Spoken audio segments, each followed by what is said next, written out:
Okay guys, I'm gonna make this video short and to the point. This is a Dodge Challenger, and this car we've been rebuilding on the Boosted Motorsports channel because we purchased it and it had caught on fire. Let me put up a picture of what the transmission looked like. It was completely disintegrated. There wasn't even anything left of it. The case was completely shattered and we weren't really sure. So it caught on fire because hot transmission fluid went all over the exhaust and ignited, and the rest is history. But I was just working on the car and I thought maybe it was an internal transmission failure. This is what I believe to be the cause of what made the transmission explode.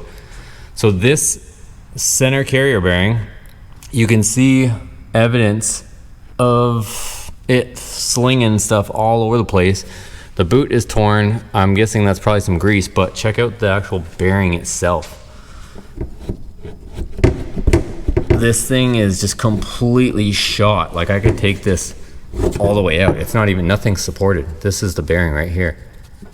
So this thing was slapping around in there and you can see it's all torn.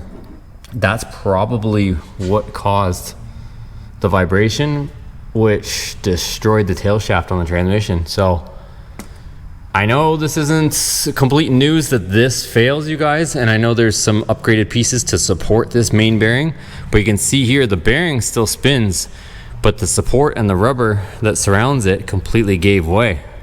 So hopefully this is informative to you guys. This is something that you definitely want to address because, like I said, this vehicle did catch on fire from the transmission exploding. That is pretty crazy. So make sure you address this. If you guys found this helpful or informative, give it a thumbs up. If you guys want to see the rebuild of this car, check it out. We're building a fully built MMX engine on it, and we also have some other stuff: Hellcat swap Ram, Hellcat swap Dakota.